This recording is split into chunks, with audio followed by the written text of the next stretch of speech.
اس ملاقات کی وجہ سے ہمارا قد کاٹ پڑا بین الاقوامی برادری میں، اور ہمیں ایک موقع ملا ہے کہ امریکہ اور پاکستان کے درمیان تعلقات کو ایک اعلیٰ ترین سطح پہ لے جائیں۔ اپنے عنان اقتدار سنبھالنے کے بعد انہوں نے پاکستان کے لیے جو $397 ملین کی F-16 سسٹینمنٹ پیکیج واگزار کیا تھا۔ اگر صدر ٹرمپ ہندوستان اور پاکستان کے درمیان جنگ بندی کروا سکتے ہیں اور اس طریقے سے انہیں پوری دنیا میں ایک اعلیٰ اسٹیٹسمین کے طور پر تسلیم کیا گیا، تو وہ اگر یہی کوشش مشرق وسطیٰ میں بھی کریں تو ان کا قد بہت بڑھے گا، ایک اسٹیٹسمین کی حیثیت سے، ایک پیس میکر کی حیثیت سے۔ ایک ہلکی سی امید پیدا ہوئی ہے کہ جنیوا میں مذاکرات ہوں، یہ کوئی ایسا کلیہ طے کریں، تیار کریں جس کے لیے جس سے امریکہ مطمئن ہو جائے۔ صدر بائیڈن نے میرا خیال بے سوچے سمجھے یہ کہہ دیا تھا ایک مرتبہ کہ اگر اسرائیل کا ہمیں ممنون ہونا چاہیے امریکہ کو کہ وہ ہمارا کام کر رہا ہے مشرق وسطیٰ میں، اور اگر اسرائیل نہ ہوتا تو ہمیں ایک ایجاد کرنا پڑتا۔ یہ صرف جو ہے اسرائیل ایران جنگ نہیں ہوگی، یہ اسرائیل ایران خلیجی ریاستیں اور جو ہے امریکہ، یہ ایک بہت بڑی جنگ عظیم میں تبدیل ہو جائے گی۔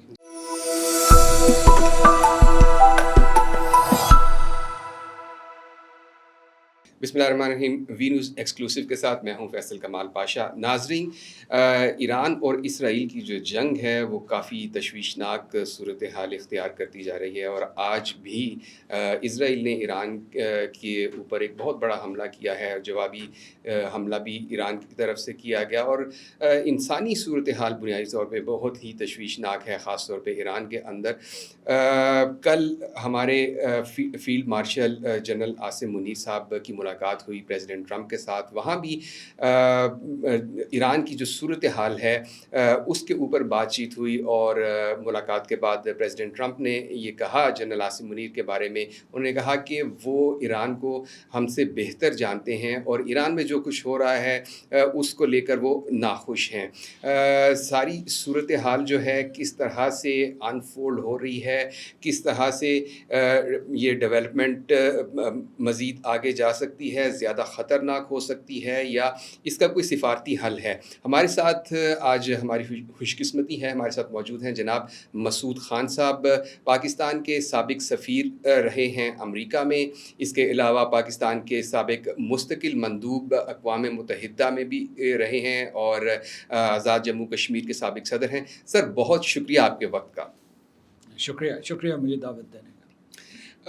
سر، سب سے پہلے تو یہ بتائیے گا کہ کل جو فیلڈ مارشل عاصم منیر صاحب کی ملاقات ہوئی پریزیڈنٹ ٹرمپ کے ساتھ، اور اس میں جو ہمیں آؤٹ کم نظر ہے، جو پریزیڈنٹ ٹرمپ نے بھی یہی بات کی، اور اس کے علاوہ جو ISPR کی جانب سے پریس ریلیز آئی اس میں بھی یہی کہا گیا کہ ایران کا جو مسئلہ ہے اس کو ڈسکس کیا گیا۔ آپ کیا سمجھتے ہیں کہ یہ کتنی ایک سگنیفیکنٹ ڈیولپمنٹ ہے، خاص طور پہ پاکستان کے تناظر میں، اور پاکستان کی امپورٹنس بھی بتائیے گا اس مسئلے کے بارے میں؟ دیکھیے، جیسے سب نے رپورٹ کیا ہے کہ یہ ایک غیر معمولی ملاقات تھی۔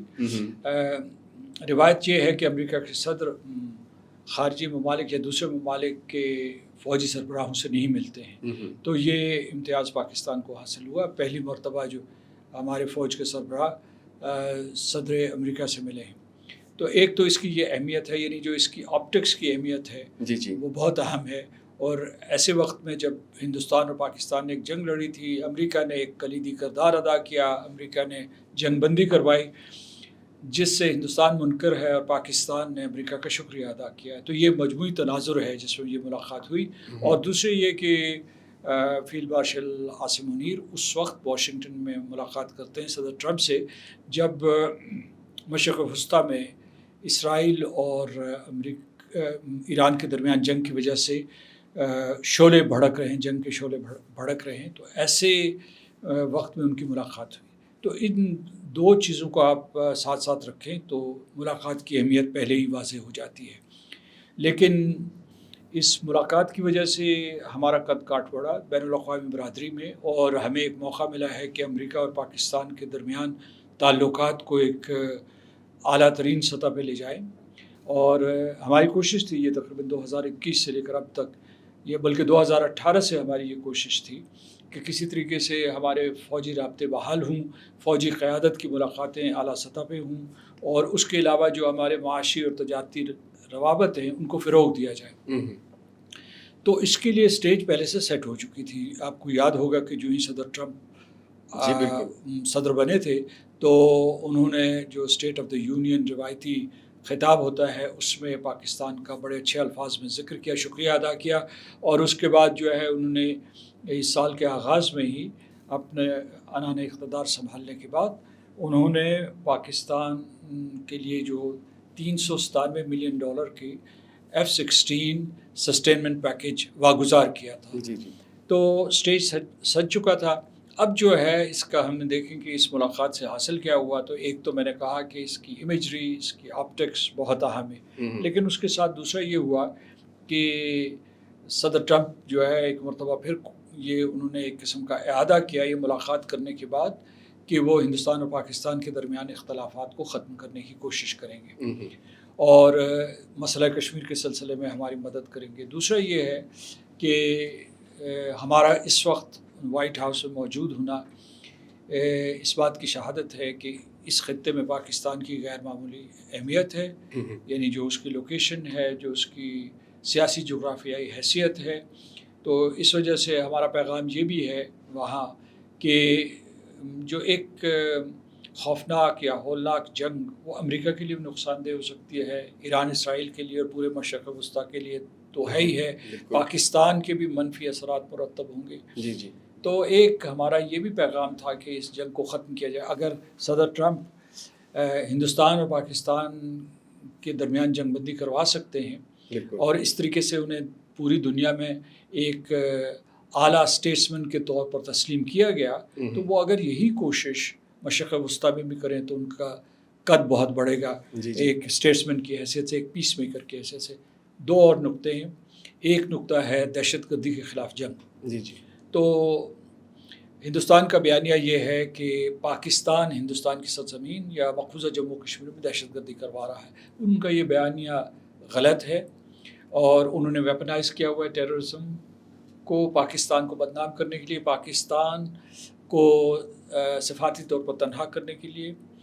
اس سلسلے میں انہیں منہ کی کھانی پڑی۔ ابھی جو حالیہ جنگ ہوئی اس میں ان کو شکست ہوئی، ہزیمت ہوئی، جگ ہسائی ہوئی، تو اس وجہ سے ایک تو یہ پہلو ہے۔ لیکن جو اس سے اہم تر پہلو ہے کہ پاکستان دہشت گردی کا سب سے بڑا شکار ہے۔ سو دنیا میں آپ پورا نقشہ اٹھا کے دیکھ لیجیے تو یہ حملے کہاں سے آ رہے ہیں؟ یہ مغربی سرحدوں سے آ رہے ہیں، یا افغانستان کی سرزمین استعمال ہو رہی ہے، یا ایران کی سرزمین استعمال ہو رہی ہے، یا خلیجی ریاستوں میں منصوبہ بندی اور سرمایہ کاری کے چینلز بنائے جا رہے ہیں۔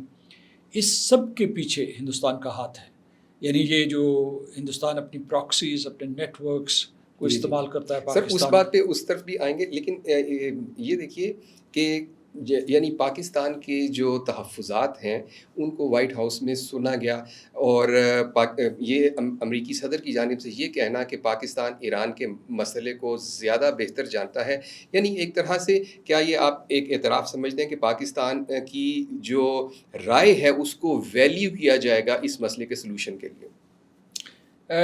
میں نہیں سمجھتا کہ اس سلسلے میں، یا میں نہیں جانتا کہ اس سلسلے میں ہم کتنے کامیاب اور کتنے مؤثر ہو سکتے ہیں۔ ہم اپنی آواز پہنچا سکتے ہیں۔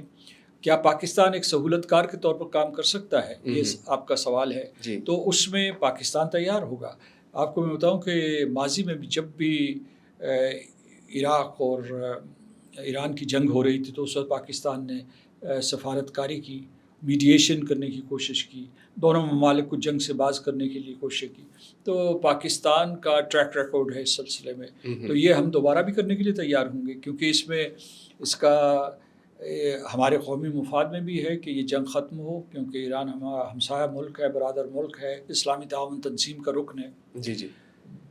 لیکن جو اسرائیل اور ایران کی جنگ ہے یہ بہت الجھی ہوئی جنگ ہے، کیونکہ اس میں اسرائیل کے ساتھ امریکہ کھڑا ہے۔ سر یہی میرا کویشچن ہے، سر یہ تھوڑا سا بتائیے گا، مطلب پرسوں کی خبر تھی کہ پریزیڈنٹ ٹرمپ نے سینکشن کر دیا ہے ایران پہ اٹیک کو. بعد میں انہوں نے ڈینائی کیا کہ میں نے سینکشن نہیں کیا.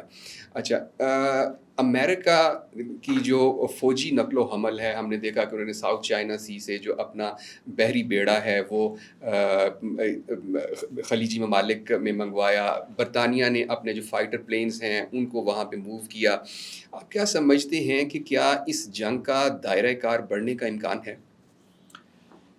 جنگ پہلے ہی بہت پھیل چکی ہے. اگر آپ ایران اور اسرائیل کے حوالے سے دیکھیں جی, تو اس میں اس جنگ کا ایک بہت خوفناک پہلو یہ ہے کہ اسرائیل غزہ میں جو اس نے جنگی جرائم سرزد کیے ہیں ان سے توجہ ہٹانا چاہتا ہے, اور کسی حد تک توجہ ہٹ بھی گئی. مثال کے طور پر بہت کم لوگوں کو پتہ ہے یا اس کے اوپر کم رپورٹنگ ہوئی کہ کل جو اسرائیلی حملہ تھا اس میں 49 کے قریب فلسطینی مارے گئے تھے غزہ میں. جی بالکل. اور وہ اس وجہ سے کہ وہ جو ہیومینیٹیرین اسسٹنس کے لیے ان کی جو فاؤنڈیشن ہے اس سے چیزیں لینے کے لیے آئے تھے, فوڈ, میڈیسنس اور دوسری جو ہے 65 ضروری اشیاء, آپ کہہ رہے ہیں 65 ہو چکے ہیں ان کی تعداد. تو ایک یہ اس کا پہلو ہے. دوسرا یہ ہے کہ جنگ وسیع طرح سے ہوگی کہ اگر جو صدر ٹرمپ نے 2 ہفتے کا وقفہ دیا ہے اور جو جنیوا میں سفارتکاری شروع ہوئی ہے جس میں جرمنی, فرانس, یونائٹڈ کنگڈم کے وزرائے خارجہ شریک ہو رہے ہیں, اور وہ عباس عراقچی جو ایران کے وزیر خارجہ ان سے مذاکرات کریں گے, اس میں یورپین یونین بھی شامل ہے. تو اگر وہ کوئی ایسا فارمولا تلاش کر لیتے ہیں جس سے امریکہ مطمئن ہو جاتا ہے تو میرا خیال ہے کہ شاید جنگ ختم ہو جائے. لیکن میں یقین کے ساتھ کہہ سکتا ہوں کہ اس سے اسرائیل مطمئن نہیں ہوگا, کیونکہ اسرائیل صرف اس صورت میں مطمئن ہوگا جب ایران کی جوہری تنصیبات ختم کر دی جائے. دیکھیے, ایک جوہری معاہدہ پہلے سے موجود ہے, یہ 2015 کا ہے, جسے 2018 میں امریکہ کے صدر, اس وقت بھی صدر ٹرمپ تھے, انہوں نے مسترد کر دیا, وہ اس سے نکل گئے. اور اس کے بعد اسرائیل کا یہ اصرار ہے کہ ان تمام جوہری تنصیبات کو, خاص طور سے جو نتنز ہے, فردو ہے اور اصفہان ہے, اور اب جو عراق میں بھی ہے, یہ 4 جگہوں پہ ان کو نیست و نابود کیا جائے. تو ایک ہلکی سی امید پیدا ہوئی ہے کہ جنیوا میں مذاکرات ہوں, یہ کوئی ایسا کلیہ طے کریں, تیار کریں جس کے لیے جس سے امریکہ مطمئن ہو جائے. تو اگر ایسا نہ ہوا تو یہ جنگ بہت خوفناک شکل اختیار کر جائے گی, کیونکہ آپ ابھی کہہ رہے تھے کہ پہلے صدر امریکہ نے کہا کہ ہم نے حملے کو منظور کر دیا, امریکہ کی شراکت کو منظور کر دیا, شرکت کو منظور کر دیا, اور دوسرے لمحے وضاحت آئی کہ ایسا نہیں کوئی فیصلہ کیا گیا. تو اس میں یہ ہے کہ اس وقت جو امریکہ کی حکمت عملی مجھے نظر آ رہی ہے کہ وہ ایران کے اوپر دباؤ ڈالیں, اس کے اسرائیل کے حملے جاری رہیں, اور دوسرے یہ کہ اس کو ٹینٹر ہوکس پہ رکھا جائے کہ اسے یہ پتہ نہ چلے کہ امریکہ کیا کرنے والا ہے, یعنی ایران کو یہ پتہ نہ چلے. تو اس کا وہ یہ کرنا چاہتے ہیں کہ اس قسم کے دباؤ کے بڑھانے سے امریکہ کی جوہری معاہدے کے حوالے سے جو شرائط ہیں وہ ایران مان لے. لیکن اس میں خدشہ یہ ہے کہ ایران بجائے ان شرائط کو ماننے کے شمالی کوریا کا راستہ نہ اختیار کر لے, یعنی ویپنائزیشن کی طرف نہ چلا جائے. اس کی میں وجہ بتاتا ہوں کہ ٹھیک ہے, ایران نے جو ابھی تک ویپنائزیشن نہیں کی, لیکن یہ بات بھی اپنی جگہ پہ حقیقت ہے کہ اس کے پاس انریچ یورینیم ہے, وہ 408 کلو گرام کے قریب ہے. مختلف قسم کے اعداد و شمار ہیں, مثلا یہ کہ 42 کلو کافی ہوتے ہیں ایک بام بنانے کے لیے, اور 9 بام بن سکتے ہیں, یہ کم از کم اسرائیل کے وزیر اعظم نتن یاہو نے بھی کہا. اور دوسرا یہ کہ ان کے پاس بیلسٹک میسائلز موجود ہیں جس میں دور مار بیلسٹک میسائلز ہیں, اور اس کے علاوہ جو ہے ان کے پاس ہائپرسونک میسائلز بھی. تو اس وقت یہ بھی آپ دیکھ سکتے ہیں کہ 2 جوہری طاقتوں کے درمیان جنگ ہے. ٹھیک ہے, اسرائیل کے پاس ہیں ہتھیار, اور ایران نے ابھی تک تسلیم نہیں کیا کہ اس کے پاس جوہری ہتھیار ہیں. یہ سب کو معلوم ہے کہ اس کے پاس استعداد ہے, کیونکہ اس کی جو یورینیم کی افزودگی ہے وہ 60% کے قریب ہے, اور 60% سے 90% پہ جانا, جس سے کہ آپ بم بنا سکتے ہیں. وہ استعداد موجود ہے ایران کے پاس. تو یہ پہلی جوہری جنگ ہے، یعنی ایک ممکنہ جنگ تھی جو ہندوستان اور پاکستان کے درمیان ہو سکتی تھی. جی اور یہ جنگ جو ہے وہ جنگ ٹل گئی. سوال یہ ہے کیا یہ جنگ ٹلے گی؟ اچھا سر، آپ نے یہ کہا کہ امریکہ اگر کوئی معاہدہ کر بھی لیتا ہے تو اسرائیل جو ہے وہ اس سے مطمئن نہیں ہوگا، لیکن ابھی ہم دیکھ رہے ہیں کہ یہ میرے خیال سے شاید first time in the history ہے کہ امریکہ کے اندر سے آوازیں اٹھ رہی ہیں، جیسے برنی سینڈرز نے کہا، کارلسن ٹکر نے بات کی کہ وہ اسرائیل کی جو ایک انکنڈیشنل قسم کی سپورٹ ملا کرتی تھی امریکہ سے اسے، اب شاید اس طرح کی سپورٹ اسے نہ ملے. آپ کیا سمجھتے ہیں کہ کیا وہ وقت قریب ہے کہ امریکہ اب کنڈیشن امپوز کرنا شروع کرے اسرائیل پر؟ میرا خیال ہے کہ اس قسم کی آوازیں اٹھی ہیں، توانا آوازیں ہیں. برنی سینڈرز کی آواز کو مسترد کر سکتے ہیں کیونکہ وہ لیفٹ لیننگ ہیں. جی لیکن جو ہے اسٹیو بینن اور ٹکر کارلسن کی آوازوں کو وہ خاموش نہیں کر سکتے، کیونکہ یہ براہ راست صدر ٹرمپ کی کنسٹیٹیوئنسی کا حصہ ہیں. اور یہ ان کے بہت جو ان کے دو نعرے تھے، ایک سب سے پہلے امریکہ اور دوسرا یہ کہ میک امریکہ گریٹ اگین، اس کے پرچارک بھی ہیں، تو اس کے پروپیگینڈسٹ بھی ہیں، اور وہ صدر ٹرمپ کے بہت قریب ہیں. اور صرف آپ نے ان کا نام لیا ہے، 20 اور ہیں جو ریپبلکن کیمپ میں موجود ہیں، جو سمجھتے ہیں کہ ایک مرتبہ پھر جو ہے اتنی کاسٹلی جنگ میں امریکہ کو شریک نہیں ہونا چاہیے. جیسے اسرائیل کے کہنے پہ وہ عراق چلے گئے تھے اور انہوں نے 3 ٹریلین کے قریب خرچ کیے تھے اور ہزاروں جانیں گنوائی تھی، امریکی جانیں گنوائی تھی. تو اس قسم کی قربانی وہ دوبارہ نہیں دینا چاہتے، اور اس کا مشرق وسطیٰ کا بھی شیرازہ بکھر گیا تھا. تو اس لیے یہ ہے کہ لیکن یہ سب تجزیہ کرنے کے بعد یہ ٹھیک ہے، آپ نے درست کہا کہ وہاں امریکہ میں آوازیں اٹھ رہی ہیں، بڑی توانا آوازیں اٹھ رہی ہیں. اس کی ایک اور وجہ بھی ہے کہ 7 اکتوبر 2023 سے لے کر اب تک اسرائیل نے غزہ میں جو تباہی مچائی ہے، جو تباہ کاری کی ہے، جینوسائیڈ جو نسل کشی کی ہے، جنگی جرائم سرزد کیے ہیں، اس کی وجہ سے بھی امریکہ کے شہریوں میں بہت شدید رد عمل تھا اور غم و غصہ ہے، ابھی بھی جاری ہے. تو لیکن یہ میں آپ کو بتا دوں کہ چونکہ میں امریکہ میں تقریباً 14 برس رہا ہوں، اور پھر یہ ہے کہ میں واشنگٹن میں بھی رہا ہوں، نیو یارک میں بھی رہا ہوں، تو یہ آپ واضح طور پر سمجھ لیں کہ اسرائیل کا اتنا تسلط ہے امریکہ کے نظام پہ، امریکہ کی کانگریس کے اوپر، امریکہ کی ایڈمنسٹریشن کے اوپر، امریکہ کے مالیاتی اور اطلاعات کے اداروں کے اوپر، کہ مجھے کوئی بہت بڑی شفٹ نظر نہیں آتی. کیونکہ ابھی بھی جن کے پاس عنان اقتدار ہے وہ اسرائیل کے حامی ہیں.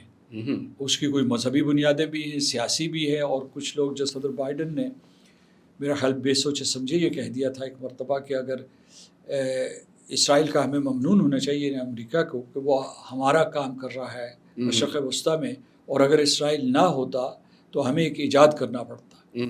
تو کہنے کا مطلب یہ ہے کہ آپ اسرائیل کو مورد الزام تو ٹھہرا سکتے ہیں، لیکن اصل میں یہ امریکہ کی خارجہ پالیسی کا ایک اہم ترین حصہ ہے.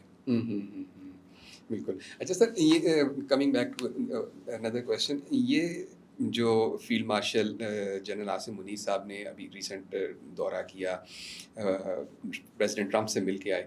اچھا، انڈین میڈیا پہ ہم دیکھ رہے ہیں اور انڈین پولیٹیشینز کو دیکھ رہے ہیں کہ they are very much worried, اور بہت زیادہ، ایک تو خیر وہ تنقید بھی کر رہے ہیں، اور دوسرا جو وہاں پہ کچھ ایسے پولیٹیشینز بھی ہیں جو انڈین فارن پالیسی کے فیلئر کی بات کر رہے ہیں، اور یہ کہہ رہے ہیں کہ امریکہ نے، حالانکہ امریکہ اسٹریٹجک پارٹنر ہے، انڈیا جو ہے کوڈ کا بھی ممبر ہے، اس کے باوجود کس طرح سے انڈیا کو لیفٹ الون کر دیا گیا اور کس طرح سے پاکستان کی پذیرائی کی جا رہی ہے، اس پہ وہ لوگ بڑے ورڈ نظر آتے ہیں. تو آپ کیا سمجھتے ہیں ان کے خدشات درست ہیں؟ صدر ٹرمپ کے پہلے دور میں نریندر مودی کے اور صدر ٹرمپ کے اور امریکہ اور ہندوستان کے تعلقات بہت مضبوط ہوئے. تو اس وقت انہیں امید تھی کہ تعلقات مضبوط تر ہوں گے. اس کی ایک یہ بھی وجہ تھی کہ ان کی جو کلیدی آسامیاں ہیں اس وقت، کلیدی لیڈرشپ پوزیشنز جو ہیں، اس میں انڈین امریکنز بیٹھے ہوئے ہیں. جی جی ٹھیک ہے، ان کے حساس اداروں کے وہ سربراہ ہیں، یا ہندوستانی امریکنز بیٹھے ہوئے ہیں یا ہندوستان نواز امریکی بیٹھے ہوئے ہیں. تو اس لیے ان کو امید ہو چلی تھی کہ اب تعلقات مضبوط تر ہوں گے، پاکستان کو مزید تنہا کیا جائے گا. لیکن صدر ٹرمپ کو 2-3 چیزیں بہت واضح طور پر سمجھ میں آ گئی اقتدار کے آنے کے فوراً بعد. ایک پہلی بات یہ سمجھ میں آئی کہ ہندوستان بہت عیاری کا مظاہرہ کر رہا ہے، اپنے آپ کو اسٹریٹجک پارٹنر کہہ رہا ہے امریکہ کا، اور اپنے تعلقات روس کے ساتھ بہت مضبوط کر رہا ہے. اور یوکرین کی جنگ کے دوران اس نے سستا تیل روس سے خرید کے عالمی منڈیوں میں اس کی کھپت کروائی اور منافع کمایا. ایک چیز ان کو واضح سمجھ میں آ گئی. دوسرا یہ انہیں یہ بات سمجھ میں آئی کہ ہندوستان ایک نیا مالیاتی نظام بنانا چاہتا ہے جو امریکہ کو چیلنج کر رہا ہے. برکس میں ایک تجویز تھی کہ ایک تو نیو ڈیولپمنٹ بینک بن گیا ہے وہاں، جی جی، اس کے پیچھے ہندوستان تھا، اور دوسرے ساتھ ساتھ وہ ڈالر کے متبادل کرنسی کے بارے میں وکالت کر رہا تھا. تو اس وجہ سے یہ بات بھی ان کو سمجھ میں آ گئی. تیسری بات جو ان کو سمجھ آ گئی تھی، یہ میں آپ کو پاکستان ہندوستان کی جنگ سے پہلے کے عوامل بتا رہا ہوں. تیسری بات جو ان کو سمجھ میں آئی وہ یہ تھی کہ یہ چین کے خلاف کھڑا نہیں ہو سکتا. یہ امریکہ کو دھوکہ دے رہا ہے یا یہ گمراہ کر رہا ہے کہ وہ چین کے خلاف کھڑا ہوگا، لیکن اصل میں اس کا جو ہے کوئی ارادہ نہیں ہے، کیونکہ چین کے ساتھ اس کے معاشی اور تجارتی تعلقات بڑھتے چلے جا رہے ہیں. اس کے بعد آتی ہے پاکستان اور ہندوستان کے درمیان جنگ، اور جب جنگ ختم ہوئی، جس کی طرف آپ نے اشارہ کیا کہ ہم نے ہم نے امریکہ کا شکریہ ادا کیا کہ اس نے جنگ بندی کروائی. ہندوستان نے انکار کر دیا کہ امریکہ نے کوئی اس سلسلے میں کردار ادا نہیں کیا. تو اس میں بھی وہاں جو ہے ایک قسم کا ایک ریزنٹمنٹ پائی جاتی ہے کہ انہوں نے کوشش بھی کی، ہندوستان کو بچایا بھی. جی جی جی، کل سیکرٹری خارجہ جو وکرم مسری ہیں ان کے انڈیا کے، انہوں نے بڑی سخت اسٹیٹمنٹ دی میڈیشن کو لے کر. جی جی. تو دوسرے یہ ہے کہ یعنی ہمیں پھر بھی جو ہے سفارت کے اوپر اعتبار کرنا چاہیے، انحصار کرنا چاہیے، کیونکہ اگر اس کو آپ ایک دو طرفہ، ہندوستان اور پاکستان کے تمام معاملات کو آپ دو طرفہ کہیں گے، بائیلیٹرل کہیں گے، تو ہندوستان کی ضرورت ہوگی. تالی دو ہاتھ سے بجتی ہے. بالکل. یعنی یک طرفہ ہم کوئی فیصلے نہیں کر سکتے. لیکن اس میں اب یہ ہے کہ جو ہندوستان کو سب سے بڑا دکھ ہے اور چبھن ہے، بلکہ ان کے اوپر پاگل پن سوار ہے، وہ یہ ہے کہ یہ انٹرنیشنلائز ہو گیا ہے مسئلہ کشمیر. تو میرا خیال ہے کہ پاکستان کے لیے نیا راستہ کھلا ہے کہ آپ اسے بین الاقوامی ایجنڈے پہ رکھیں. ابھی پاکستان سلامتی کونسل کا ممبر بھی، تو اس کے پاس کئی مواقع ہوں گے کہ مسئلہ کشمیر کو، ہندوستان پاکستان کے امن اور سلامتی سے متعلق جو امور ہیں ان کو وہاں اٹھاتا رہے. تو سر ون لاسٹ کویسچن یہ بتائیے گا کہ یہ جو ایران اسرائیل جنگ ہے، آپ کیا دیکھ رہے ہیں، اس کے ختم ہونے کے امکانات موجود ہیں؟ قبل از وقت ہوگا یہ کہنا کہ کوئی آثار ہیں، لیکن یہ ہے کہ اس سلسلے میں کوشش ہو رہی ہے. امریکہ میں کوشش ہو رہی ہے، یورپین یونین کوشش کر رہی ہے. جنیوا میں اس وقت آپ میں جب بات کر رہے ہیں تو شاید مذاکرات کا پہلا دور ختم ہو رہا ہو یا ختم ہونے والا ہو، کیونکہ وہ 3 وزرائے خارجہ جرمنی، فرانس اور یونائیٹڈ کنگڈم کے اور یورپین یونین کے ہائی ریپریزنٹیٹیو وہ وہاں موجود ہیں. اور ان کی پہلی ترجیح یہ ہے کہ کوئی ایسا کلیہ جو ایران کو بھی مطمئن کر سکے اور امریکہ کو بھی مطمئن کر سکے. اور وہاں ایران کے وزیر خارجہ موجود ہیں، عراقچی، وہ وہاں موجود ہیں. تو ایک تو یہ راستہ نظر آتا ہے. دوسرا جو ہے آپ نے خود اشارہ کیا کہ صدر ٹرمپ کے اوپر بہت دباؤ ہے، ان کی اپنی کنسٹیٹیوئنسی سے، ان کے اپنے حلقوں سے، کہ اس راستے پہ نہ چلے، کیونکہ اس کے لیے امریکہ کے لیے تباہی ہے. اور اس طریقے سے یہ نہیں ہونا چاہیے کہ اسرائیل جو ہے وہ امریکہ کے ناک میں نکیل ڈال کے اسے جس طرف چاہے لے جائے. تو یہ ہیں عوامل. دوسرے یہ ہے کہ یہ تو میں نے مثبت پہلوؤں کی طرف اشارہ کیا، لیکن منفی یہ ہے کہ اگر یہ جنگ پھیل گئی تو اور امریکہ کے سہون یا آمدن کوئی ٹارگٹس ہٹ ہو گئے بالکل یا ایران کی جانب سے جی اپنا ہرموز بند ہو گئی، جی جی جی جی یا کچھ اس قسم کی، یا جو وہ امریکہ